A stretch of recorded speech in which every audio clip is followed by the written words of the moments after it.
우리 시간에 한번 좌우 보시면서 하나님의 세미한 음성을 듣는 시간이 되시기 바랍니다. 이렇게 한번 인사하면 좋겠습니다. 하나님의 세미한 음성을 듣는 시간이 되시길 바랍니다. 네, 아멘. 여러분, 매경항고라는 말을 들어보셨습니까? 이 매경항고라는 사자성어는 문재인 대통령이 이번 베트남의 다낭에서 시진핑 주석을 만나서 정상회담을 하면서 화두로 꺼낸 말인데요. 매경항고는 봄을 알리는 매화는 겨울 추위를 이겨낸다는 뜻을 가지고 있습니다. 문재인 대통령은 이 매경항고라는 단어를 사용해서 사드 갈등으로 인해서 양국의 경제를 비롯한 외교 관계가 경색된 것을 새로운 마음으로 전환하고자 사용을 했는데요. 매화가 겨울 추위를 이겨내고 새로운 봄이 오는 것을 알리는 것처럼 오늘 나의 삶 속에서도 고난을 이겨내고 마침내 귀한 열매를 맺는 역사가 일어나기를 간절히 소망합니다. 여러분, 그러려면 어떻게 해야 될까요? 오늘 본문의 메시지는 고난을 겪으며 살아가고 있는 우리에게 그 고난을 이겨낼 수 있는 해안이 무엇인지를 분명하게 말씀하고 있습니다. 바라옵기는 저와 여러분 모두가 하나님께서 우리에게 들려주시는 세미한 음성을 들음으로 말미암아 엘리야가 하나님이 들려주시는 세미한 음성을 듣고 고난을 이겨낸 것처럼 우리의 삶 속에서도 하나님이 들려주시는 세미한 음성을 듣고 고난을 이겨내 마침내 귀한 열매를 맺는 역사가 일어나기를 간절히 소망합니다. 우선 먼저 오늘 본문 1절과 2절의 말씀을 보면 오늘 본문의 이야기는 아합이 통치하던 시대에 일어났던 이야기라는 것을 알 수가 있습니다. 여러분이 잘 아시는 대로 아합이 통치하던 시대에 이 오직 여호와 하나님 한 분만을 섬겼던 엘리야는 혼자서 바알을 숭배하는 450명의 선지자들과 누가 정말 참 하나님이신가를 놓고 겨루었습니다. 결과는 여러분들이 잘 아시는 대로 엘리야의 승리였습니다. 그렇다면 여러분, 왜 이런 일이 일어났는지 아십니까? 그것은 아합의 아내인 이 이세벨이 여호와의 선지자들을 모조리 잡아서 다 진멸하려고 했기 때문이었습니다. 영적으로 정말 어두운 시대를 살았던 이 엘리야 선지자는 바알에게 무릎을 꿇고 바알을 숭배하는 선지자 450명과 겨루어서 승리했습니다. 그리고 바알의 선지자들을 모두 다 죽여버렸습니다. 450대 1로 겨루어서 승리하는 놀라운 일이 일어났습니다. 이게 우리가 그냥 450대 1 이렇게 얘기하니까 별거 아닌 것 같지만 장난이 아닌 거죠. 그러자 이 아합은 엘리야가 행한 모든 일을 그의 아내 이세벨에게 가서 하나하나 꼬치꼬치 다 고자질을 했습니다. 이 말을 들은 이세벨은 사신을 엘리야에게 보내서 내일 이맘때는 반드시 너를 내가 죽이고 말 것이다. 만약 그렇지 않으면 신들이 내게 벌 위에 벌을 내리는 것이 마땅하도다 라고 하면서 엄포를 놓았습니다. 이 말에 엘리야는 어떻게 반응했을까요? 바알을 숭배하는 선지자 450명과 싸워서 승리한 선지자라면 위세당당하게 이세벨과 맞서서 싸우는 것이 맞지 않을까요? 그런데 엘리야는 놀랍게도 큰 겁을 먹고 비읍신처럼 행동하는 것을 볼 수가 있습니다. 이세벨의 말을 들은 엘리야가 어떻게 반응을 했는지 우리 다 함께 한번 3절과 4절을 읽어보겠습니다. 3절과 4절 시작. 그가 이 형편을 보고 일어나 자기의 생명을 위해 도망하여 유대에 속한 브엘세바에 이르러 자기의 사환을 그곳에 머물게 하고 자기 자신은 광야로 들어가 하룻길쯤 가서 한 로뎀나무 아래에 앉아서 자기가 죽기를 원하여 이르되 여호와여 넉넉하오니 지금 내 생명을 거두시옵소서. 나는 내 조상들보다 낫지 못하나이다 하고. 아멘. 엘리야는 일단 지금 그가 처한 상황이 어떤 상황인지 판단했습니다. 상황을 판단해 보니까 가만히 앉아 있다가는 이 이세벨에게 잡혀서 죽게 생겼습니다. 그러니까 자기의 사환을 데리고 유다에 있는 이 브엘세바라는 곳으로 잽싸게 도망을 가서 사환은 그곳에 머물도록 하고 이 엘리야는 생명체가 살기 힘든 광야로 가서 하룻길쯤 가다가 한 로뎀나무를 발견하고는 그리로 가서 앉았습니다. 여러분, 우리는 이 로뎀나무를 생각할 때 아주 아담하고 멋있게 생긴 어떤 소나무와 같은 나무를 생각하는 경향이 있는데, 사실 이 로뎀나무는 콩과의 나무로 길게 자라면 한 3m 정도까지 자랄 수 있는 그런 나무입니다. 개나리처럼 가지가 무성하게 뻗어나가는 그런 볼품이 없는 나무입니다. 엘리야는 그 로뎀나무 옆에 앉아서 자신의 신세가 얼마나 처량한지 묵상하기 시작했습니다. 죽음이 무서워서 이세벨에게 붙잡히지 않기 위해서 광야로 들어온 자신의 신세를 잠시 묵상해 보니까 정말 불쌍하기가 그지없었습니다. 정말 그지 같았어요. 이런 삶을 더 살아서 뭐 할까? 이제 그만 살아도 되겠다. 이런 극단적인 생각을 하게 되었습니다. 그래서 4절을 보시면 생명의 주인이시며 살아계신 여호와 하나님께 여호와여 넉넉하오니 지금 내 생명을 거두시옵소서, 이렇게 기도하는 것을 볼 수가 있습니다. 우리는 여기에서 먼저 이 엘리야가 믿음을 가지고 있었다는 것을 알 수 있습니다. 엘리야는 살아계신 하나님, 생명의 주인 되시는 하나님, 기도에 응답하시는 하나님을 믿는 믿음을 가지고 있었습니다. 엘리야의 믿음에는 문제가 없었습니다. 그럼 엘리야가 가지고 있었던 진짜 문제는 무엇이었을까요? 여러분, 피해망상증이라고 들어보셨습니까? 이 피해망상증은 정신병의 일종인데요, 이 피해망상증에 걸리게 되면 내가 지금 누군가에게 시달리고 있다, 이렇게 생각을 하거나 속았다고 생각을 하거나, 아니면 아무런 이유 없이 괴롭힘을 당하고 있다는 잘못된 생각이 그 마음 중심에 자리를 잡게 됩니다. 이런 생각이 생각의 중심에 가득하게 되면 사람은 일반적으로 누군가가 나를 미행하고 있다고 생각을 하거나, 아니면 자기를 죽이기 위해서 음식에 어떤 독을 탔다고 생각을 하게 됩니다. 또는 다른 사람이 나를 24시간 계속해서 감시하고 있다고 생각을 하거나, 아니면 자기 몰래 자신의 몸속에 어떤 장치를 했을 거라고 생각을 하게 됩니다.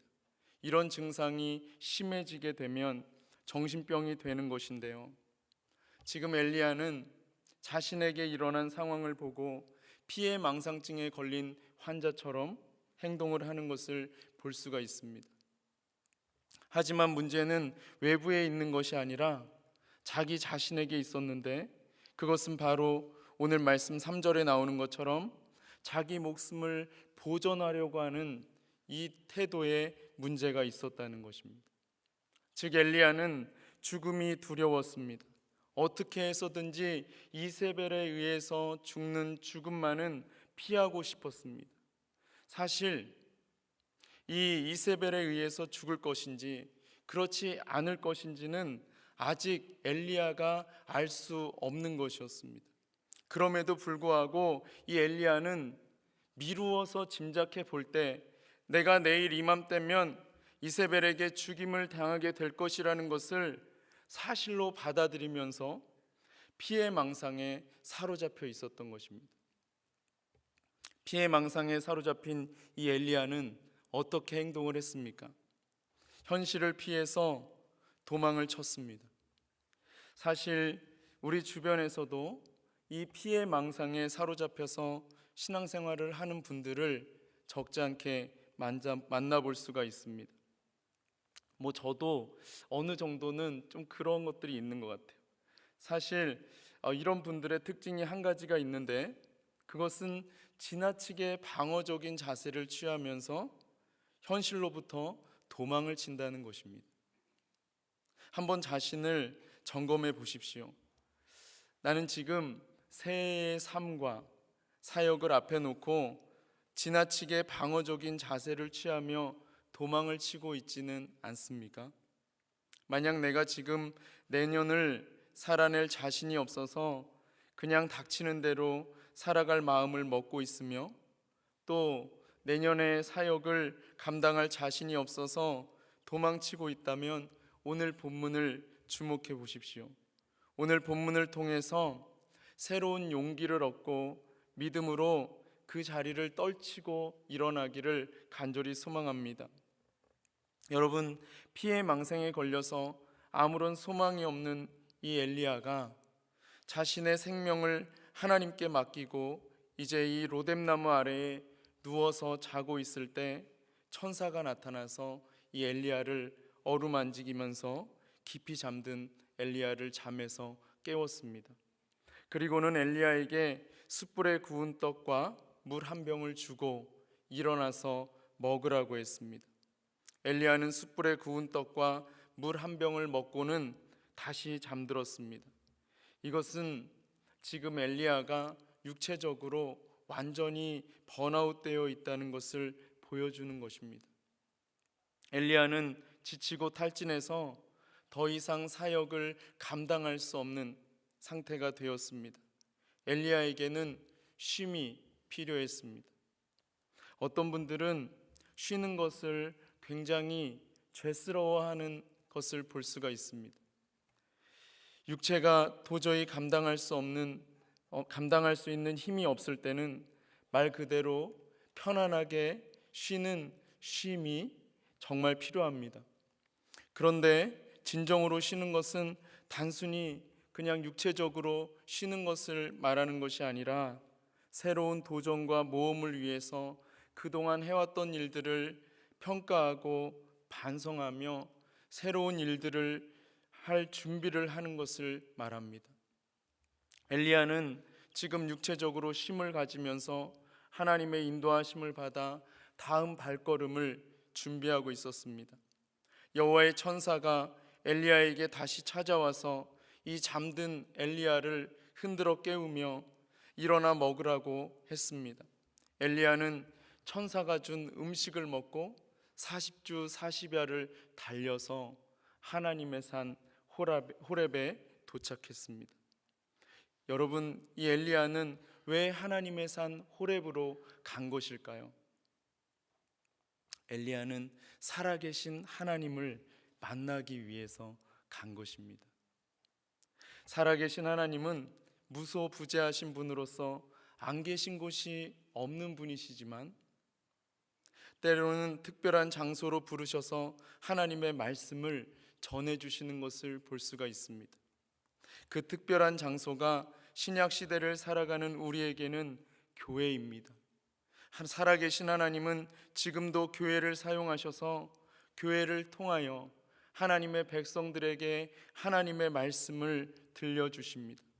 그러므로 우리는 교회에 나와서 예배를 드릴 때에 살아계신 하나님의 음성을 듣기를 힘써야 합니다.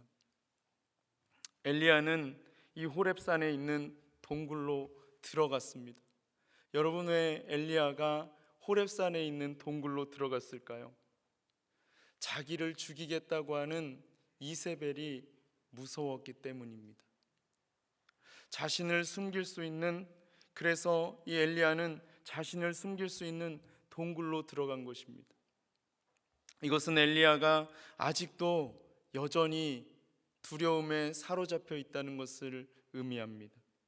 엘리야가 호렙산에 있는 동굴 속에 들어가서 거기에 머물고 있을 때에 하나님의 말씀이 드디어 그에게 임했습니다. 하나님께서 이 엘리야에게 어떻게 말씀하셨는지 우리 다 함께 한번 9절을 읽어보겠습니다. 9절 시작.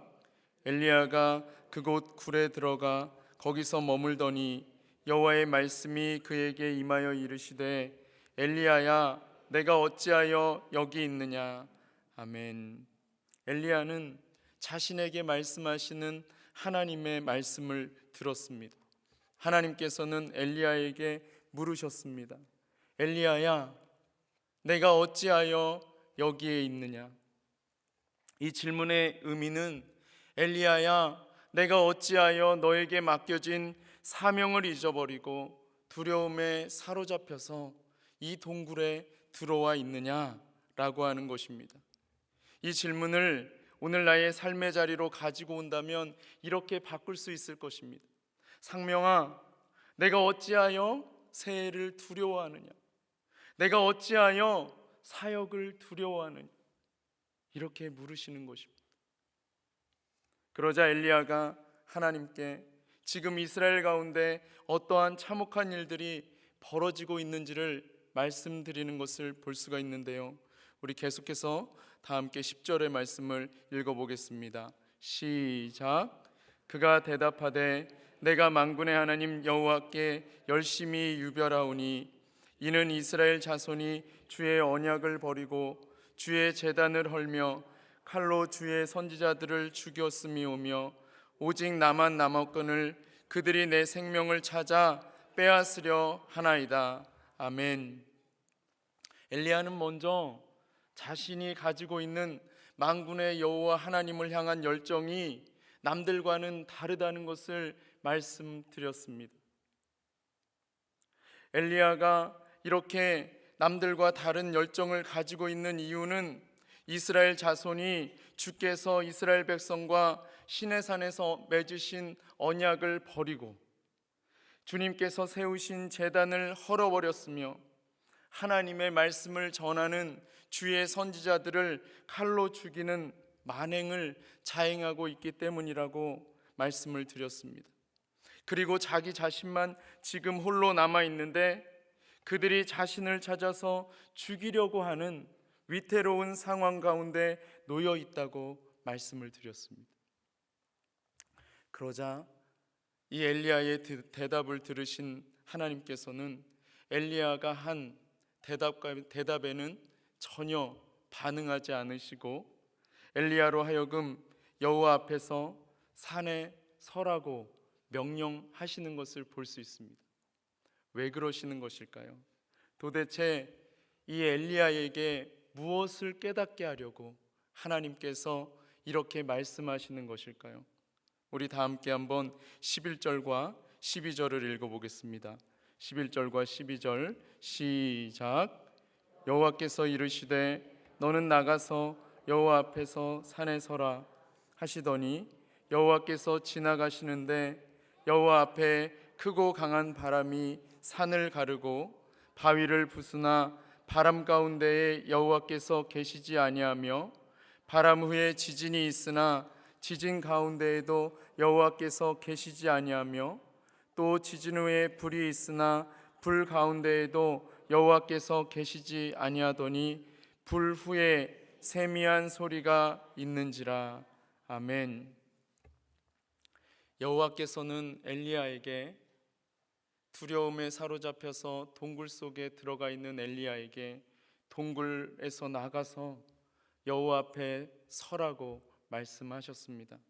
그리고 제일 먼저 크고 강한 바람이 산을 부수고 산을 가르고 바위를 부수며 지나갔으나 거기에 여호와께서 계시지 않았습니다. 그 다음에는 지진이 일어났습니다. 하지만 이 지진은 바람보다 훨씬 더 강한 힘을 가지고 있었는데요. 하지만 이 지진이 일어난 곳에도 여호와께서 계시지를 않았습니다. 마지막으로 불이 일어났습니다. 모든 것을 다 태울 수 있는 불도 바람과 이 지진만큼 강력한 힘을 가지고 있었지만 그 불에도 여호와 하나님은 계시지 않았습니다. 특별히 이 불은 엘리야가 바알의 선지자들과 누가 섬기는 신이 과연 참신인지를 대결할 때에 하나님의 임재를 상징하며 나타났던 불과 같은 불이었습니다. 엘리야가 각 지파에 하나씩 모두 12개의 돌로 제단을 쌓고 그리고 그 주위에 제단을 돌아가며 도랑을 만들고 나무를 버리고 송아지에 각을 떠서 이 나무 위에 놓고 3년의 가뭄으로 인해서 물이 정말 귀했던 때에 12통의 물을 떠다가 송아지에 각을 떠서 놓은 번제물과 그 나무 위에 부어서 물이 제단 위에서 흘러서 이 도랑에 가득 차도록 했습니다. 그리고 저녁 소제를 드릴 때에 엘리야가 살아계신 하나님께 기도를 드렸습니다. 살아계신 하나님은 엘리야의 기도를 들으시고 하늘로부터 강력한 불을 내려주셔서 번제물과 나무와 돌과 흙뿐만 아니라 물까지도 다 태워버리셨습니다.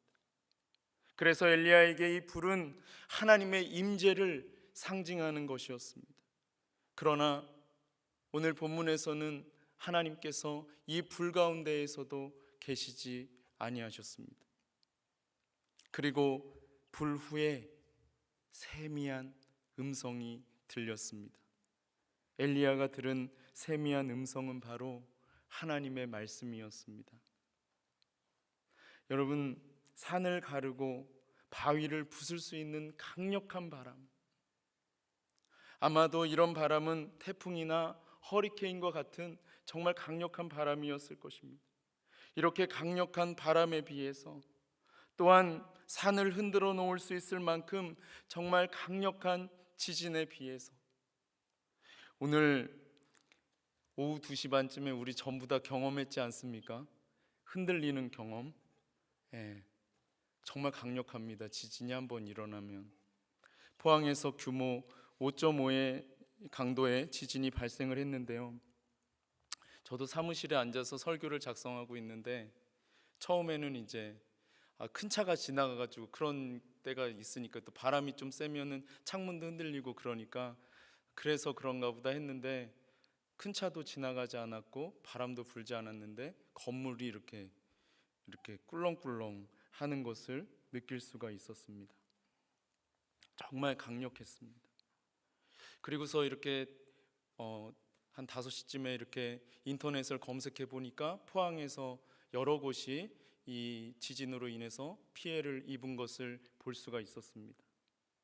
여러분, 그런 강력한 지진에 비해서 또한 물로 젖어 있는 번제물과 나무와 돌과 흙을 다 태우고도 남음이 있는 불에 비해서 여러분, 하나님의 말씀은 정말 미약하고 아무것도 아닌 것 같습니다. 하나님의 말씀이 얼마나 강력한 힘을 가지고 있는지 직접 경험하기 전까지는 하나님의 말씀보다는 허리케인과 같은 이런 강력한 바람, 그리고 지축을 뒤흔들 수 있는 지진, 그리고 모든 것을 다 태워버릴 수 있는 불과 같은 손에 잡히는 것이나 아니면 눈에 보이는 어떤 힘을 의지하는 것이 모든 인간의 공통적인 본능입니다. 하나님의 말씀보다는 어떤 구체적인 증거가 나타나는 것을 우리는 원해요. 병든 자가 좀 낫고 인생의 문제는 이렇게 쭉 풀리고 어떤 고민했던 문제들이 해결되어지는 그런 것을 원합니다. 그렇지만 이번 수능 시험을 앞두고도 어떤 한 학생이 이런 말을 했습니다. 하나님이 보이지 않는데 어떻게 하나님을 믿어요? 하나님의 말씀이 아무리 눈에 보여도 하나님의 말씀이 얼마나 강력한 능력을 가지고 있는지 경험하기 전까지는 아무리 하나님의 말씀에 강력한 능력이 있다고 그렇게 선포를 해도 사실 하나님의 말씀을 전혀 읽지 않습니다. 왜 그럴까요? 너무나 간단한 거죠. 하나님의 말씀이 얼마나 강력한 능력을 가지고 있는지 경험해 보지 못했기 때문에. 여러분, 철학자 니체를 아십니까? 니체는 정말 천재적인 철학자였어요. 해체주의라고 하는 것들을 만들어냈습니다. 정말 대단한 철학자였지만 그는 담배 하나도 자신의 힘으로 끊지 못했습니다. 그런데 하나님의 말씀의 능력을 경험하게 되면 한순간에 담배가 끊어지는 역사가 일어납니다. 여러분, 그만큼 강력한 능력을 가지고 있는 것이 하나님의 말씀인데요. 여러분, 엘리야는 어땠을까요? 엘리야 역시 마찬가지였습니다. 엘리야는 바람과 지진과 불 후에 하나님의 임재를 상징하는 세미한 음성을 듣고도 이 세미한 음성을 듣기 전과 동일하게 반응을 보이는 것을 볼 수가 있습니다. 엘리야가 동굴에서 들었던 이 세미한 음성은 사실 하나님의 임재를 아직까지 느낄 수 없는 그러한 하나님의 말씀이었습니다. 그래서 엘리야는 10절에서 하나님의 말씀을 들었지만 여전히 죽음을 두려워하는 반응을 보였습니다. 그런데 사실 바람 가운데 여호와께서 계시지 않으셨고 지진 가운데에서도 여호와께서 계시지 않으셨으며 불 가운데에서도 여호와께서 계시지 않았다는 것은 이 세미한 음성 가운데 여호와께서 계셨다는 것을 강조하기 위해서 이렇게 나타낸 것입니다. 이해가 되시는지 모르겠어요. 그러나 엘리야는 이 세미한 소리 가운데 임재하시는 하나님을 분명히 경험했음에도 불구하고 14절을 보시면 하나님의 임재를 경험하지 못했을 때와 동일하게 10절의 고백을 다시 한 번 더 반복하는 것을 볼 수 있습니다. 이것은 엘리야가 지금 생명의 위협을 받는 가운데 있기 때문에 무언가 믿을 만한 어떤 힘으로부터 확실한 보호를 받는 것을 하나님의 임재를 경험하는 것이라고 믿고 있다는 것을 의미합니다. 여러분, 이런 엘리야에게 하나님께서 오직 말씀만으로 강력한 시대적 사명을 주시는 것을 볼 수 있는데요, 이 말씀이 죽음을 두려워하는 엘리야에게 죽음을 이길 수 있는 새 마음을 주고 그를 이끌어가는 것을 볼 수가 있습니다.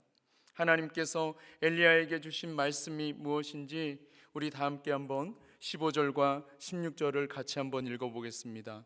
15절과 16절 시작.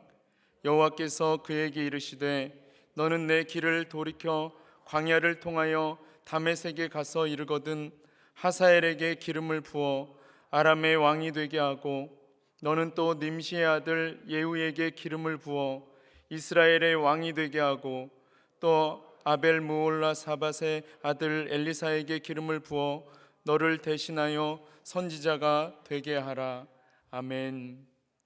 하나님은 엘리야에게 세 가지 사명을 말씀으로 주셨습니다. 첫 번째 사명은 다메섹에 있는 하사엘에게 기름을 부어서 아람의 왕이 되게 하라는 것이었고, 두 번째 사명은 님시의 아들 예후에게 기름을 부어서 이스라엘의 왕이 되게 하라는 것이었습니다. 그리고 세 번째 사명은 아벨 무올라 사밧의 아들인 엘리사에게 기름을 부어서 엘리야 자신을 대신하여 선지자가 되게 하라는 것이었습니다. 하나님께서 주신 사명은 뜻밖에도 엘리야의 목숨을 보장해 주는 말씀이 아니라 엘리야의 목숨을 담보해야만 이룰 수 있는 사명이었습니다. 지금 이스라엘의 왕이 시퍼렇게 살아있는데 어떻게 새로운 사람에게 기름을 부어서 그를 왕으로 세운다는 것입니까? 말도 되지 않는 것이었습니다. 지금 이스라엘을 통치하는 왕은 포악하기로 유명한 아합 왕입니다. 아합 왕이 만약에 이 사실을 알면 엘리야는 그날로 죽게 되는 끔찍한 일이 일어나게 될 것입니다. 정말 목숨을 담보하지 않으면 절대로 할 수 없는 그러한 사명이었습니다. 그러나 놀랍게도 19절의 말씀을 보면 엘리야는 하나님께서 주신 이 사명을 감당하기 위해서 새로운 마음으로 길을 떠나는 것을 볼 수가 있습니다. 생명을 내어놓기를 두려워하던 자에게 하나님께서 요구하시는 것은 말씀에 의지해서 생명을 걸고 나아가는 것이었습니다. 그런데 놀랍게도 하나님의 말씀에 의지하여 생명을 걸고 나아갈 때 하나님께서는 엘리야의 생명을 지켜주셨습니다. 여러분 믿으십니까? 여러분, 일제 강점기 시대에 활동을 하며 1909년에 이토 히로부미를 살해했던 이 안중근 의사는 사실 독실한 기독교인이었습니다. 이 안중근 의사가 활동했던 독립운동 단체 가운데 성명회라고 하는 단체가 있습니다. 1910년에 한일 강제 합병 직후에 러시아 연해주에서 결성된 이 성명회의 선언서에는 무려 8,624명의 이름이 담긴 서명록이 있는데요, 8,624명이라고 하니까 많지 않은 숫자 같은데 사실 당시에 연해주와 그 인근에 살았던 거의 모든 동포들이 참여한 숫자입니다. 그런데 이 명단을 보면은 훌륭한 필체도 적지 않지만 이름을 한자로 쓸 줄을 몰라가지고 서투른 붓글씨체로 한글 이름을 적은 사람들의 명단과 심지어는 자신이 여자라 이름을 밝히기가 쑥스러워서 누구누구의 처라는 서명까지 등장하는 것을 볼 수 있는데요, 이 사람들에게는 모두 딱 한 가지 소원이 있었습니다. 그것은 내 조국을 찾고 싶다는 것이었습니다. 조국을 찾기 위해서 이들은 모두 다 무슨 일이 닥치더라도 진정한 대안인은 자유를 획득하기 위해 죽을 각오가 되어 있습니다라고 하는 이 한 문장을 목숨을 걸고 서명을 했고, 이런 결사항쟁의 의지가 있었기에 우리는 대한민국의 주권을 일본으로부터 되찾을 수가 있었습니다. 여러분은 어떤 일이든지 생명을 걸고 하면 못할 것이 없습니다. 신앙생활도 마찬가지입니다. 하나님의 말씀을 믿고 순종할 수밖에 없는 상황 속에서, 정말 순종할 수 없는 상황 속에서 생명을 걸고 하나님의 말씀에 순종하며 나아갈 때 하나님은 그 모든 상황 속에서 함께해 주심으로 말미암아 믿음의 새 역사를 이루어 나갈 수 있도록 인도해 주십니다. 오늘 엘리야가 하나님의 말씀에 의지하여 나아갈 때에 하나님께서 그의 마음에 새 마음을 주시고 새 역사를 이루어 나갈 수 있었던 것처럼 오늘 우리도 고난과 역경이 있을 때 오직 하나님의 말씀만을 의지하여 나아갈 때 하나님께서 연약하고 부족한 나의 마음에 새 마음을 주시고 그 모든 역경을 믿음으로 승리케 해주실 줄 믿습니다. 아멘.